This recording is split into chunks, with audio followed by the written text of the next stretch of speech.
morning students. So it's our Hindi व्याकरण class and now we are going to start our chapter 4 शब्द विचार। हम इसमें शब्द विचार के बारे में पढ़ेंगे। व्याकरण के जिस भाग में शब्दों के प्रकार, रूप, रचना आदि पर विचार किया जाता है उसे शब्द विचार कहते हैं। मतलब व्याकरण का वो भाग जिसमें हम शब्द कैसे बना है, किस प्रकार का है, किस रूप का है, ठीक है, इस पर विचार करते हैं, उसको शब्द विचार कहते हैं। चित्रों को देखिए और उनके नीचे लिखे हुए शब्दों को पढ़िए। यहाँ जो चित्र बने हुए हैं इनको देखना और इनके नीचे के शब्दों को पढ़ना है। जैसे पहला शब्द क्या है? चिकित्सालय, दूसरा महिला, तीसरा कार। पहले चित्र के नीचे चिकित्सालय लिखा हुआ है। चिकित्सालय कहने से एक निश्चित स्थान का बोध होता है, अतः चिकित्सालय का एक निश्चित अर्थ होता है। इसी प्रकार महिला और कार के निश्चित अर्थ होते हैं। वर्णों के ऐसे समूह को शब्द कहा जाता है। कि चिकित्सालय लिखा है मतलब हमको पता है कि वहाँ पर इलाज होगा। महिला लिखा है मतलब पता है कि वो एक स्त्री है। कार लिखा है मतलब पता है कि वो 4 व्हीलर होगी हमारी, ठीक है। तो इनसे एक निश्चित चीज़ का हमको पता चल रहा है, तो ऐसे वर्णों के समूह को शब्द कहते हैं। परिभाषा: एक या एक से अधिक वर्णों से बनी हुई सार्थक ध्वनि को शब्द कहते हैं। कि एक या एक से ज़्यादा वर्णों का जब हम प्रयोग करके एक सार्थक ध्वनि बताते हैं जिसका कोई अर्थ होता है तो उसको शब्द कहते हैं। शब्दों के भेद: शब्दों के कौन से भेद होते हैं? शब्द के भेद 4 आधार पर किए जा सकते हैं: अर्थ के आधार पर, उत्पत्ति के आधार पर, बनावट व्युत्पत्ति के आधार पर, प्रयोग रूपांतर के आधार पर।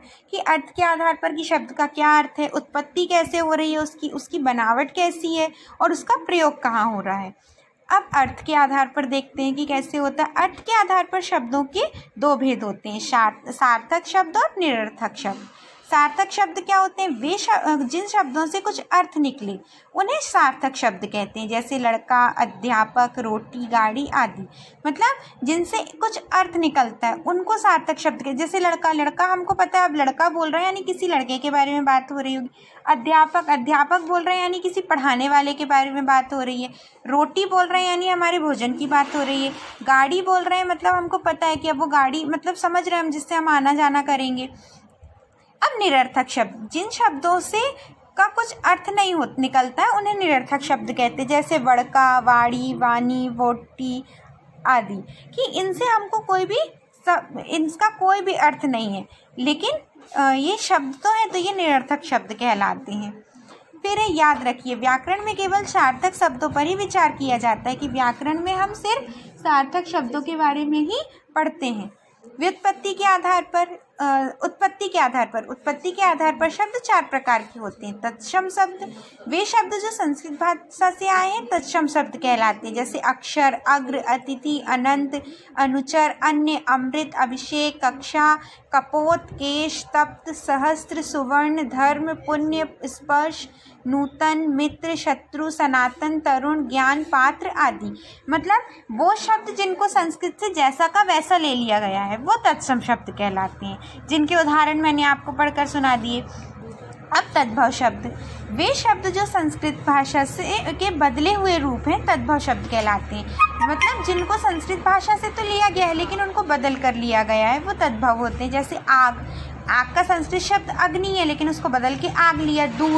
दूध का जो संस्कृत शब्द है वो दुग्ध है। सांप का संस्कृत शब्द सर्प है। तो ये सब तद्भव हुए: आग, दूध, सांप।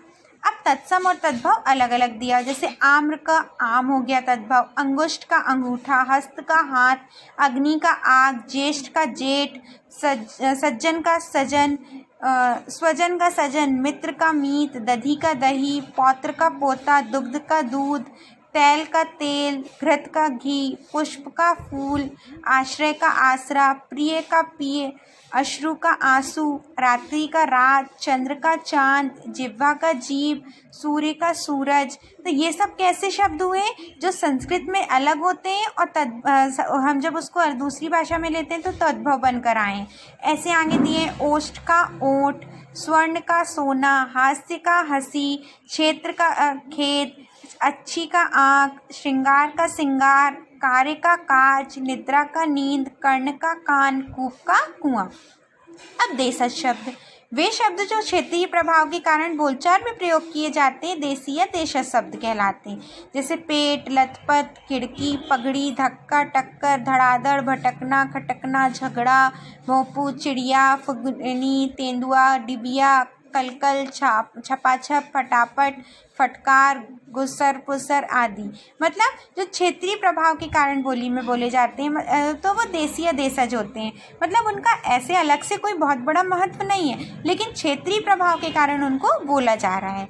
फिर विदेशी शब्द, वे शब्द जो अंग्रेजी, फारसी, अरबी आदि विदेशी भाषाओं से हिंदी में आ गए हैं वो विदेशी होते हैं।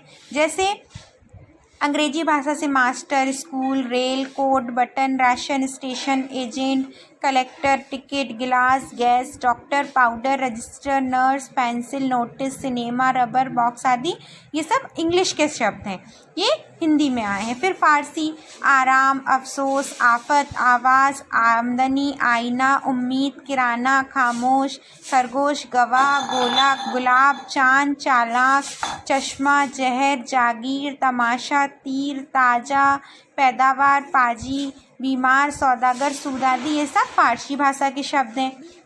अरबी से लिए गए असर, अजीब, आखिर, आदत, इनाम, इलाज, इमारत, कसरत, किताब, जुलूस, तकदीर, तकिया, दिमाग, दावत, नशा, फ़ायदा, मदद, हिसाब, हमला, शराब आदि ये अरबी के शब्द हैं।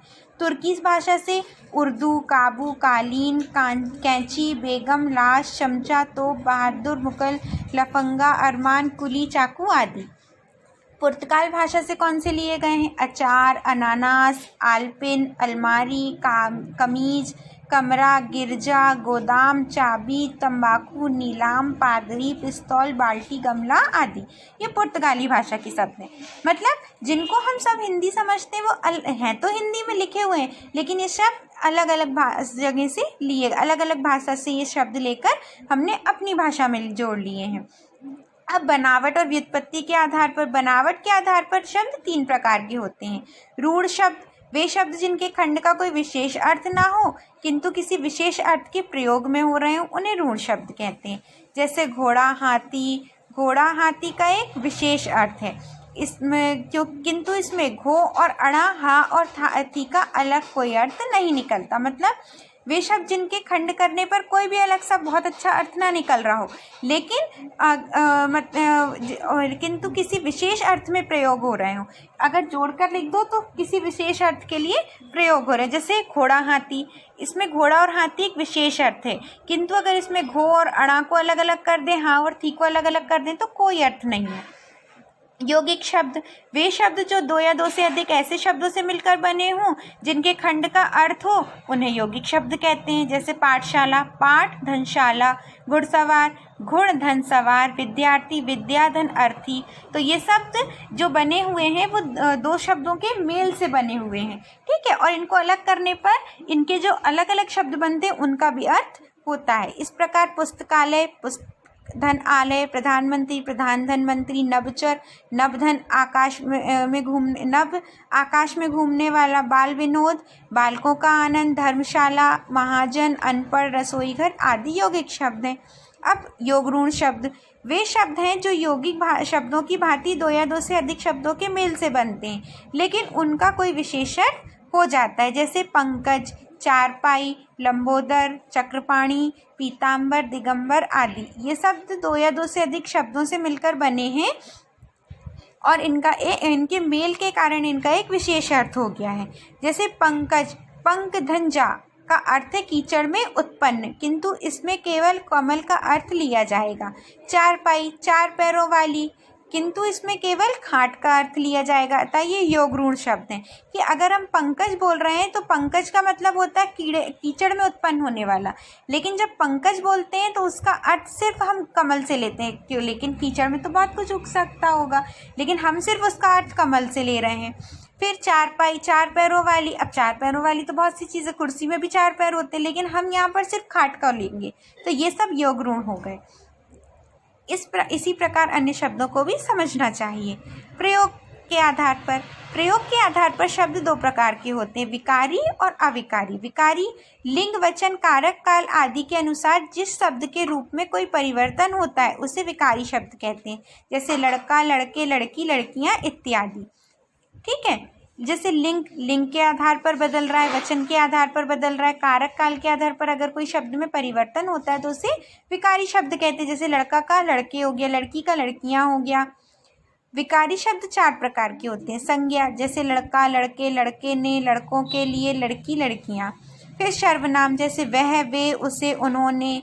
विशेषण जैसे काला, काले, काली। क्रिया जैसे जाता है, जाए, गया, जाएगी, जाती है, गई, जाएगी। तो इस तरीके से मतलब संज्ञा में हम किसी के बारे में मतलब हम संज्ञा में क्या किसी का नाम लेते हैं। सर्वनाम में हम वह, वे, उसे, उन्हें, तुम ये सब बोलते हैं। विशेषण में किसी की विशेषता बताते हैं। क्रिया में काम बताते हैं। फिर आविकारी शब्द वे शब्द हैं जो सदैव एक जैसे ही रहते हैं, अर्थात लिंग, वचन, कारक, काल आदि के कारण जिन शब्दों में कोई परिवर्तन नहीं होता उनको आविकारी शब्द कहते हैं। जैसे और, परंतु, किंतु आदि। इनमें कोई भी चाहे लिंग बदल जाए, वचन बदल जाए, कारक बदल जाए, कुछ भी हो, इनका अर्थ नहीं बदलता। तो ये भी आविकारी शब्द भी 4 प्रकार के होते हैं। क्रिया विशेषण जैसे जल्दी जल्दी, धीरे धीरे।